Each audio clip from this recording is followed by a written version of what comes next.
Hello, Geeks and Gamers. Matt Lemke here with 3Gamer Goggles, and today we're going to take a look at the Heavy Gear Blitz Tabletop Wargaming miniature rules, the beta version of the game. These are the new rules for Heavy Gear, and for those of you that are familiar with Heavy Gear, I think you're going to be quite happy. I'm about 30 pages in, and I've seen a lot of things that they've done to change and clean up the game. The gameplay is a lot faster. I've watched a few demos at local conventions and things with a friend of mine who actually runs events for us, Tony Booker. And the biggest thing I'm going to notice is they cleaned up, the upkeep is all gone. All the tracking and memorizing of everything, and they've changed the way damage is dealt. Those are the two biggies. They've also done things like figured extra dice into traits. So, and basically you're never going to get more than 4 dice is the way it's going to work too. But the book in of itself, which this is not a rules review, this is just really about the book, but I'm going to share my knowledge as we go through. There's a lot more useful diagrams in this book than there have been in books in the past.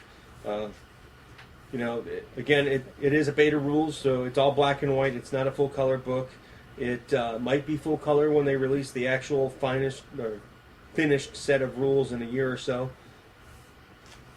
But as you can see, as we flip through, there's plenty of diagrams in this book. They did a great job with it. A couple of the fundamental changes is they eliminated the need for you to use the Heavy Gear dice effectively. You can still use them for special orders and actions, but there is no more announcing your speed at the start of your turn. It's assumed that if you don't do something different, you're moving at combat speed. That's really pretty big. If you move it, they've also made some changes, like if you're moving at top speed, you can actually fire at -1 die. So they took out a lot of the complexities of a lot of different things. For example, the different modes of movement usually just add 1 inch to your movement, plus whatever terrain allows.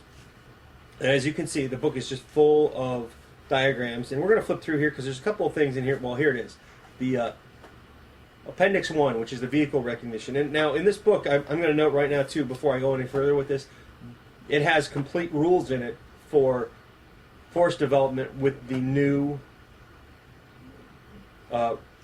army builds, or the new lists, and some of the weapons have changed and things like that. So, you might want to spend some time looking at it. The download is available.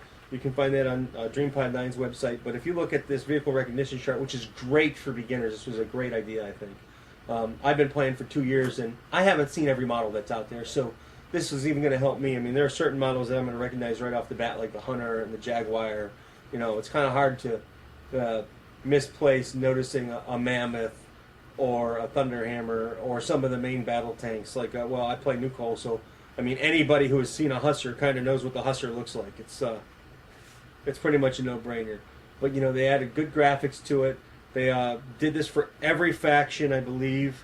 I haven't, I don't have them all committed to memory, but here's CEF, you've got Nucol, you've got the Black Talon models, you've got Caprice, Utopian models, and the Eden models. And then you've got, you move into force diagram, and you've got a nice little chart there. I'm going to back off just a hair so we can flip through a little bit faster. I have not read force diagramming yet, or the force chart yet, but I have looked at some of the things for the layout of how they're doing their threat values and things. The game uses a lot less math than it used to. There's no more multipliers on the weapons. Things have changed, like area effect weapons now have a chance of hitting even if they miss because, not necessarily all of them, but those with the blast trait, I think it is. And I could be wrong on that because I've only, read through the rules a little bit and I haven't really played much yet. But we will be doing some how-to-play videos here shortly. Probably not until after Gen Con.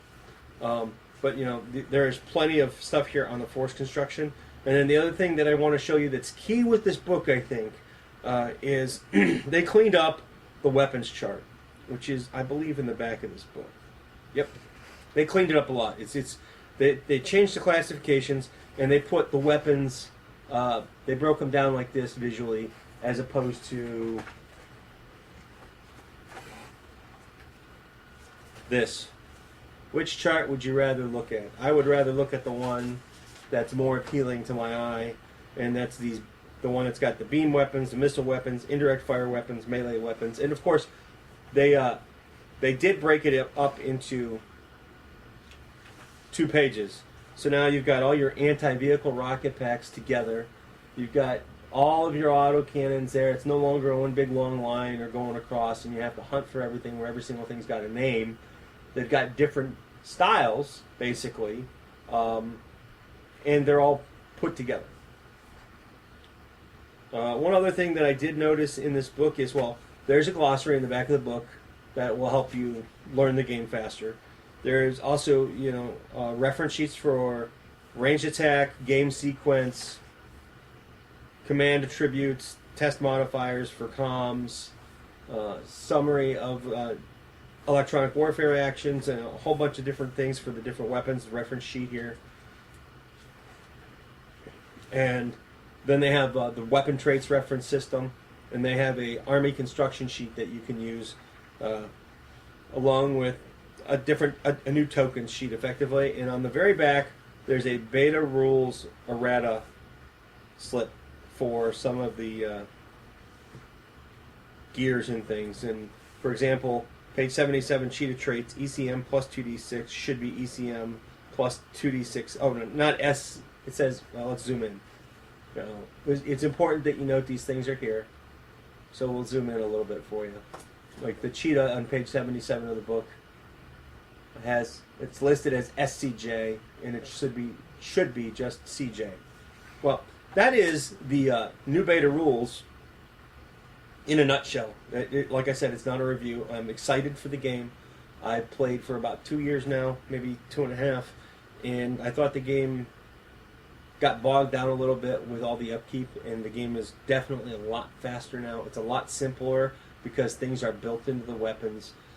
The alternate activating system is awesome. I am a fan of alternate activating actions, or like group, and then I'm a big fan of that because it gives you that feel of being there and things are happening all at once rather than you move everything, I move everything.